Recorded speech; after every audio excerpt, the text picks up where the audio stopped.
Ang Infinite Star Fender ay isang modelo na pinuri ng karamihan sa mga vlogger sa internet, kaya bumili ako ng kopya noong Chinese New Year, at pagkatapos ay binuo ito upang subukan ito. Makikitang napakaganda talaga ng mobility nito.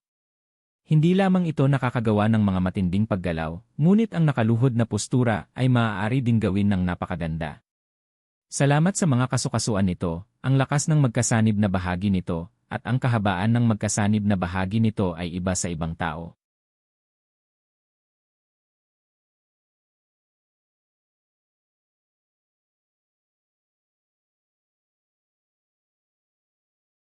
Tulad ng para sa pag-uunat ng mga kasukasuan mula sa ibang mga kumpanya. Ito ang uri ng up and down stretching. Ito ang ganitong uri ng side pull-out. Kung hilahin mo ito patagilid, bilang isang resulta, ang kadaliang mapakilos ng mga binti nito. Sa katunayan, ito ay magiging labis na labis, at ang baluti ng palda nito ay maaaring hilahin pataas.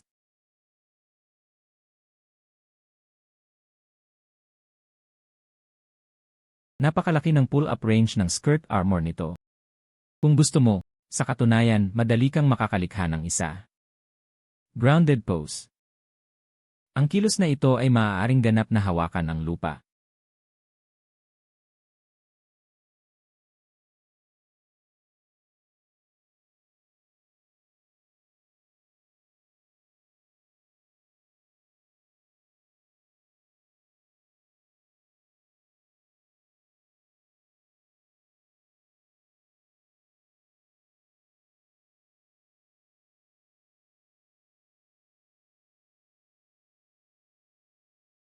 Nakikita mong napaka-standard ng pose na ito.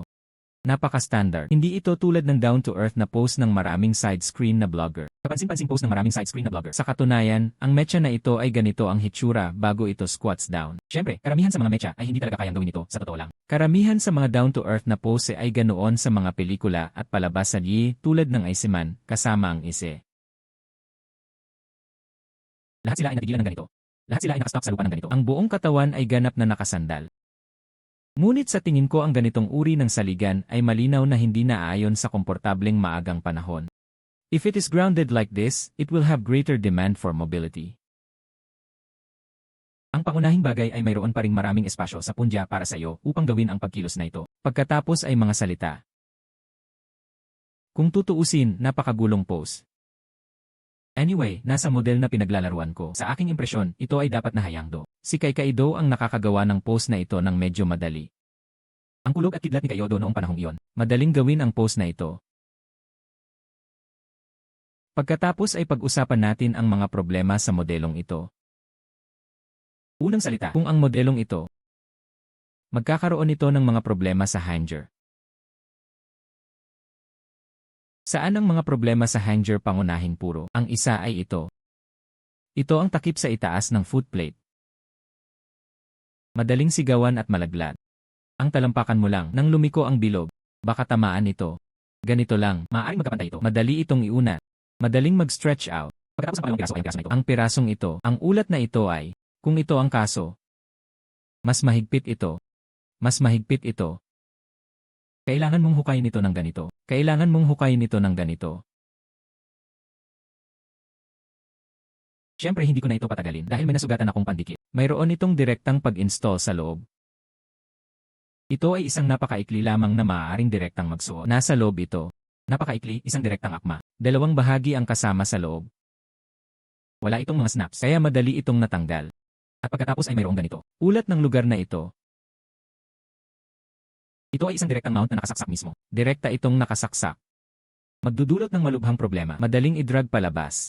Siyempre, mas maganda itong isa ko. Kaya lang yung tatlo pang hindi. Itong isa dito, at yung isa dito. Hindi ito nakalagkad palabas.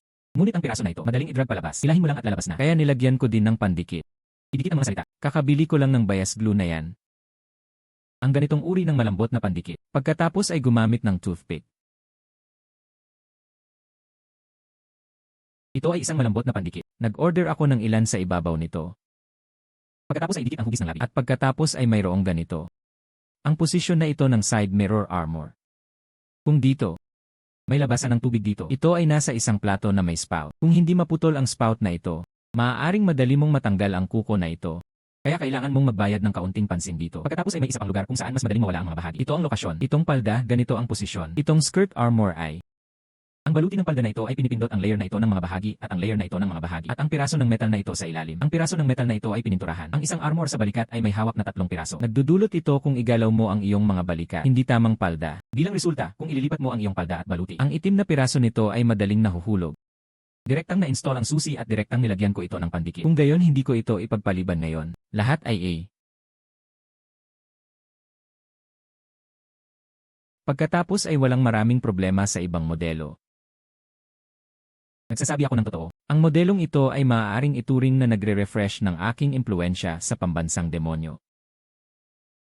Dahil maaga pa lang talaga ako naglalaro ng Bottled Kingdom Monster. Pagkatapos ay dumiretso ako upang laruin ang tapos na produkto. Ang tapos na produkto ay pangunahin para sa paglalaro ng World of Warcraft. Ngunit ang World of Warcraft ay isang pagpapanumbalik ng hugis. Sa tingin ko ang styling ay kakilakilabot. Lahat ng ginagawa nila ay katulad ng mga balde. Kasama na sa pagkakataong ito ang panig ng Diyos ay hindi kawili-wili. Ibang-iba ito sa orihinal na kwento. Ang napaka-estilong disenyo ng orihinal na mga salita. Magiging ganap na kakaiba kapag ang aktwal na modelo ay aktwal na ginawa ng masa. Tama, at pagkatapos ay sabihin sa akin ng kaunti pa. Ito ang modelong ito at may isa pa. Movable kasi yun. Ito ay mobile. Kung kaya mo lahat. Masyadong malaki ang mga armas nito. Isa itong malaking sandata. Napakalaki. At ito ay isang sandata na may buntot at espada. Napakalaki. Kung magagamit mo ang iyong mga movable hands, hindi mo ito makokontrol. At ang magkasanib na kamay nito ay umiikot na axis tulad nito. Ito ay tulad ng isang kamay turning joint. Walang paraan na ito ay maaaring maging ganito. Kaya talagang mayroon itong hindi natitinag na humuhubog na kamay. Ito ay nasa ibabaw nito. Na-assemble ko na ito at tinatamad akong maglagay. Kung mayroon kang ganitong kamay sa pagmumodelo, iba ang dugtungan nito. Ito ay tulad ng isang pinagsamang. Tingnan ang mga kasukasuan nito ay iba. Ito ay kung paano ito lumiliko, dahil kailangan mong ipakita ang iyong backhand ng ganito kapag may hawak na kutsilyo. Pag-install ng kamay pabalik. Dahil dapat ganito ang itsura mo kapag may hawak na kutsilyo. Kailangan nating ituro sa unahan. Kung ito ay isang kamay ng pagmumodelo, hindi ito maaaring tumuro sa harap. Kung ito ay magagalaw, walang paraan na maaari itong tumuro ng ganito. Dahil ang mga kasukasuan nito ay limitado at hindi ito maaaring yumuko. So ibig sabihin,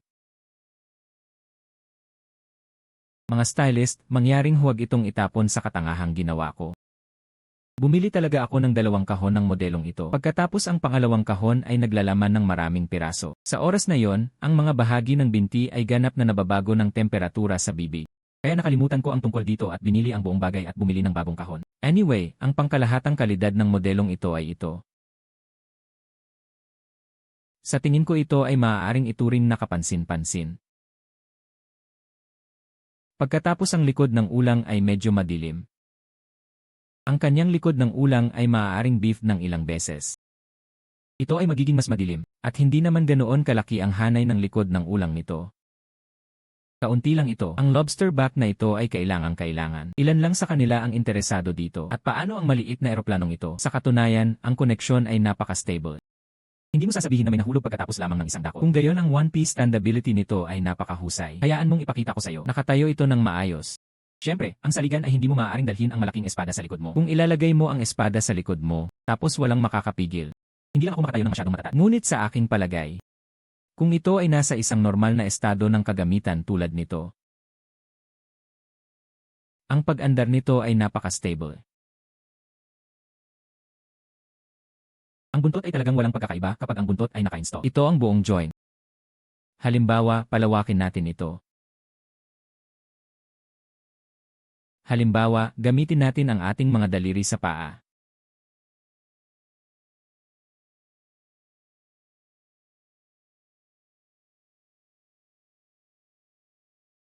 Kaliwa ang paa. Stretch this too.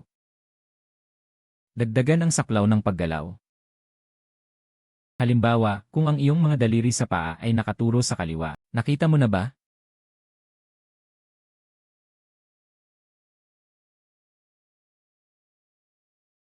Sa kaliwa lang ang daliri ng paa dito.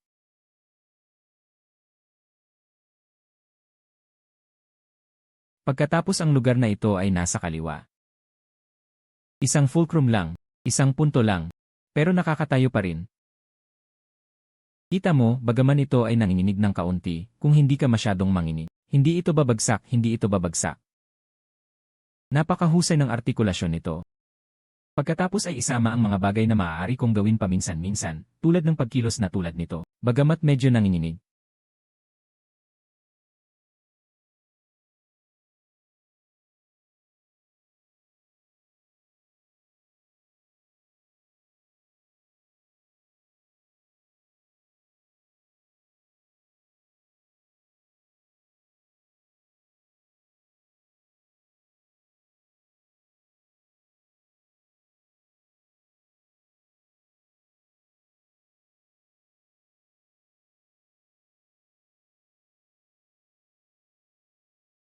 Ngunit sa katunayan, kung ang iyong desktop ay hindi umuugoy, ibinagsak ito.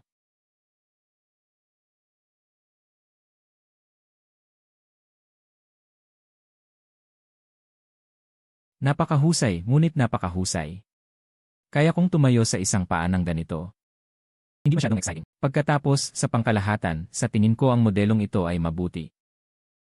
Mayroong ilang mga lugar lamang, tulad ng bahaging ito. Maaaring madaling palitan. Maling sagot lang. Pagkatapos ang ilan sa mga pamamaraan ng pagpupulong at kombinasyon nito. Medyo biased siguro. Hindi ito kasing kinis ng banday. Relatively speaking, medyo mas malala pa. Makikita mo na maaari pa rin itong hawakan ng matatag. Tingnan natin kung gaano kabigat ang sandata na ito. Ngayon ay 0 grams na.